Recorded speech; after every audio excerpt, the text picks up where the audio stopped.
How's it going, guys? So today we're going to be going over the 22 GO cards. I'm going to rank them from 22 to 1, and I'm going to try and keep it kind of quick. I'm going to try and keep it under 15 minutes like I usually do. So I'm going to kind of go fast through the menus and what's going on in my team, and then I'm going to get right into the cards. So starting out with these menus here, obviously the GO packs are in the market. If you didn't know that, you probably haven't been on in over a week. So, you know, they're 15,000 MT for non-guaranteed, and then for guaranteed, you have to pay 25K VC, which kind of sucks. But, you know, I've opened a few. I pulled Bill Russell and Dirk. I sold Dirk and kept Bill.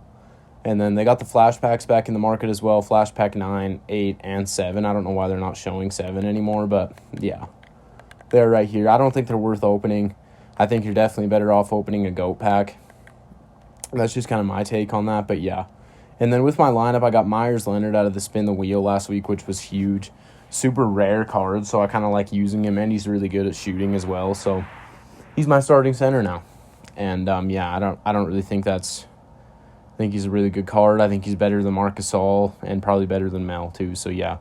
And then obviously Bill Russell, my starting power forward. I did sell Dirk, as I said, because I just don't really like his animations. And yeah, so that's my lineup, and that's kind of what we're looking at. So let's just get into the cards now. So coming in at number 22 for the GOAT cards is Galaxy Opal John Stockton. Now, the only reason he comes in at number 22 is because he is 6'1". That's literally the only reason. He is a great card, 62 Hall of Fame badges. Keep in mind, these are all GOAT cards, so they're all going to be absolutely elite. But just the fact that John Stockton is 6'1", even though he's got an elite release and all that, I mean, when you got Ionis's, LeBron's, and even Blake Griffin's and stuff running around at point guard, you know, it's really hard to even defend those kind of guys if you're using a guy like John Stockton, even though he is a very good offensive card. So he comes in at number 22. And coming in at number 21, we have another undersized point guard, and this is Stephen Curry. Now, I don't have this card because he's a reward card, so I can't really go over him. But again, he's 6'3", pretty good animations, pretty good release. But again, that height just really hurts him. So he comes in at number 21. And coming in at number 20, we have Dirk Nowitzki. Now, Dirk, he's just got an awful release, man. I mean, he's got obviously elite animation, 65 Hall of Fame badges, which is again just almost as good as you can get. But his release hurts him so bad. His release is just so slow, and almost makes this card to where he's just not fun to use. So that's why I think he comes in at number 20. You can put him higher up on your list if you want, but I'm just not a fan of the card. And coming in at number 19, we have Hakeem Olajuwon again. Super elite defensive card. Again, really good on offense, but just another big man with a super slow release. And I don't think it's quite as bad as Dirk, so that's why he ranks above him. And I think he's a little bit better than Dirk on defense as well. So, you know, a really solid card. If you have him, I would still use him. But, again, just there's so many better GOAT cards than him. And coming in at number 18, we have another big man with an awful release, and this is Tim Duncan. So he's got a little bit better animations than those first two. He's got a really good behind the back and can get to the basket really easily, so that's why he ranks above him. But, again, just a super slow release that you can pretty much only green if you're absolutely wide open. So that's kind of why I think Tim Duncan comes in at number 18. And coming in number 17 is the only GOAT card that I have, and this is GOAT Bill Russell.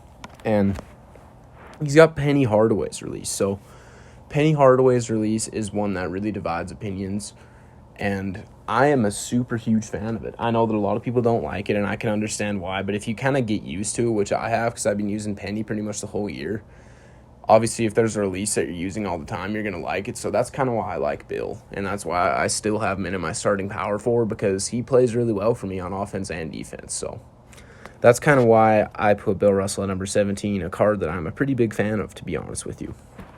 And coming in at number 16, we have Kobe Bryant. Now, another reward card, so I can't go over him. But, you know, he's got good animations. He's got a really good release as well.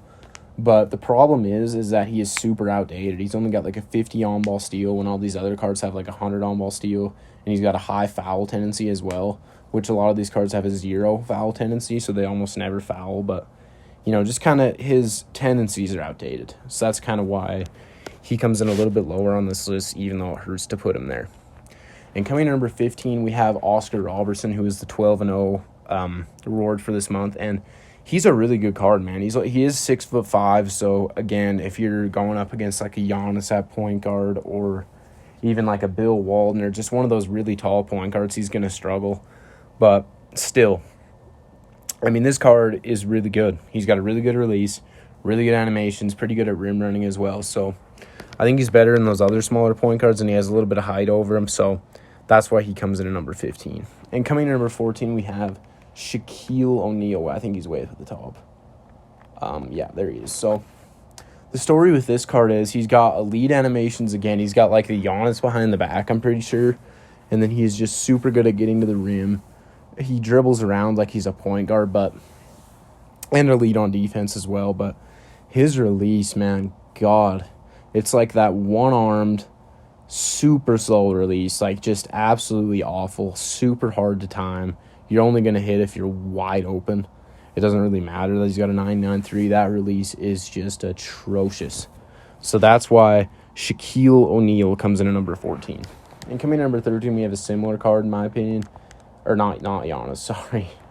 I'll go back here. And this is going to be Wilt Chamberlain. So Wilt comes in at number 13 because I think he's a very similar card to Shaq. I think he's got length over him, though, and he also is a little bit better on defense. But he's got similar dribbling animations and an awful release as well. But just the fact that he's got a little bit of his wingspan is much longer than Shaq's, and then he just plays better on defense, I would say. So that's why I think Wilt comes at one spot above Shaq, even though they are very similar cards. So coming in at number 12, we have Galaxy Opal GOAT Magic Johnson now. Magic Johnson, his release is not very good, but as far as rim running goes, I mean, him and Ionis and some of those guys are just at a level of their own. They can dunk on almost every play if you want them to and have that elite, absolutely elite behind the back to get to the rim. And as far as rim running goes, you're not going to find much better. So that's why Magic comes in at number 12 on this list. And coming to number 11, we have Vince Carter now. I don't have this card again because he's a reward card, so I can't go over him.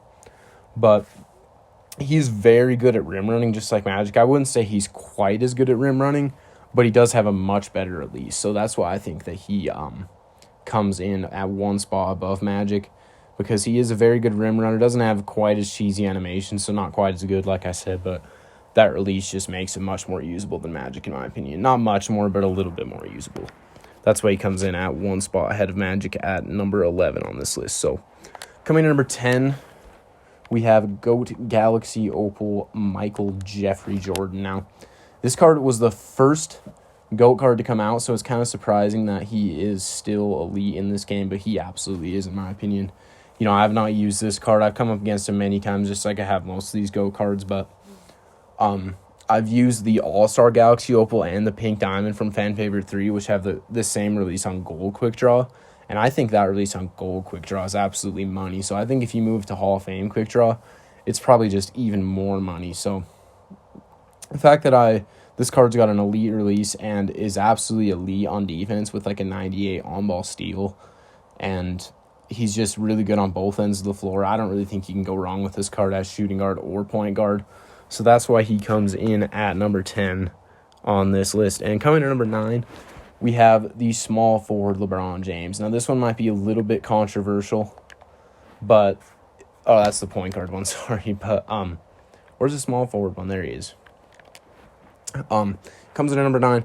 This is, again, going to be super controversial because obviously it's LeBron James. He's absolutely elite, but the problem with him is he can only play small forward or power forward, so he's going to be sitting in the corner, and he has a similar base to like a Paul Pierce or James Wiseman or Chris Bosh, where if you're shooting from the corner, he's going to step in, and if he shoots like 5 or 6 shots from the corner a game, that's 5 or 6 points kind of taken out of your pocket, and that can really be the difference between winning or losing a game, especially in Unlimited. So that's why I had to put him at number 9, even though it hurts, and this card is still absolutely elite. But comes to number 9 just because of the fact that he can cost you points on the offensive end. And coming in at number 8, we have Galaxy Opal Larry Bird. Now, this is going to be a little bit of a controversial one again, that I put him above LeBron. But this card, I've come up against people that can just absolutely cook with this card. And I'm talking cook. Like, come up against triple threat with people using this card, and they can just make some cheesy dribble moves and green every single shot with them, and the game will be over in less than a minute. It is absolutely insane what some people can do with this card if it's in the right hands. So that's why I think he comes in at number 8, because he just is a card that you can absolutely cheese with if you know how to use him. So, and then coming in at number 6, 6 and 7 was kind of a hard one to choose between because I think they're both super elite cards. But coming in at number 7, we have Tracy Mcgrady now. Obviously, he's got the T-Mac release, which besides base 98, which is Wade base, I think it's the best release in the game. So the second best release in the game. And then, yeah, that's pretty much it. He's super elite, though, speed-wise. He kind of just feels faster than a lot of cards. He doesn't have, like, super glitchy behind the back or any of that, but just that fact that he's got that release, man, it just makes him so good and just so cheesy to three-point hunt with or rim run with. And, yeah, that is why T-Mac comes in at number 7 on this list. And coming in at number 6, we have Galaxy Opal GOAT Kevin Durant now. I kind of had some issues deciding whether I should put T-Mac above KD or KD above T-Mac, but what it kind of came down to is I've used both of Kevin Durant's other Opals, the Out of Position 2-1 and the Prime Series 2, and, I've kind of straight-armed some shots with them, and other people have said the same thing, but, I've watched some gameplays on this card, and people are just greening everything with this card, and it's very strange because it's the same release. It's Kevin Durant's release on Hall of Fame Quick Draw, just like it is with the other two cards, but for some reason, this card doesn't straight arm at all, which, if you guys don't know what straight arm is, it's when you shoot a green and it just, like, glitches full white and doesn't give you the green. And it happens a lot with those other two cards, but it doesn't seem to be happening with this card for whatever reason. So, and then obviously it's Kevin Durant. He's 6'10" or 6'11", one of the two, and you can run him at shooting guard too. So just absolutely elite, man. Absolutely elite. And he comes in at number 6 on this list. And coming at number 5, we have Ionis Antetokounmpo, small forward. Now, he can play small forward or power forward. I think he's good at both positions. The reason I rank him above LeBron is because I think he's just with that height advantage and his elite animations and the fact that he can shoot from the corners, I think just puts him a little bit above LeBron. And, you could kind of flip-flop those cards if you wanted to, but I think Ionis is definitely the better card than LeBron. So that's why he ranks a few spots above him at number 5. And coming to number 4, we have LeBron point guard. Now, obviously he's not going to have that issue with shooting in the corners because he is at the point guard position. I don't know why you'd run this card at small forward. That really doesn't make any sense to me, but if you have this card and you're running him at point guard, he's not going to have that issue with shooting in the corners. And, yeah, I mean, he's the most expensive card in the game right now, I'm pretty sure, and that's for good reason, man. He is still absolutely elite. I think there's a couple cards that are a little bit better, so that's why he's in at number 4, but you could easily put this card at number 1 if you really wanted to. So, yeah, LeBron James point guard comes in at number 4. And coming at number 3 is Kareem Abdul-Jabbar now. This is another card that I do not have, but he is a reward card for the Showtime set, and he's basically just a center with Giannis's animations. He does not have Giannis's release, but all of his dribbling animations and hop step and going to the basket animations are the exact same as Ionis. So, you guys should probably know how overpowered that is by now, and that's kind of why he comes in at number 3. I would say definitely the second best big man in the game. There's only one better, and he's coming up, but yeah. Kareem comes in at number 3. And coming to number 2, we have Ionis Antetokounmpo point guard. Now, he's not as expensive as LeBron, but trust me, he's better, man. He has that height advantage. He has better animations. He's better on defense, in my opinion, too. So, yeah, he's him and LeBron are both elite and probably the two best point guards in the game, but I think Ionis just has that edge over him by just a little bit. So that's why I put Ionis at number 2 on my list. And coming at number 1, we have Galaxy Opal GOAT Yao Ming. Now, this card's 7'6", and he's got 9'9" everything. Just think about that for a minute. Plus, he's got absolutely cheese animations. You can step in from the three-point line and hop step all the way to the hoop. I mean, this card is just ridiculous, man. He's the best card in my team history. Comes in at number 1 on this list because he's 7'6" with 9'9", everything with cheese animations. I mean, you can't really get any better in this card. So, yeah, that's going to be about it for the video. I appreciate you guys tuning in. Make sure to like and subscribe, and I will see you guys in the next video.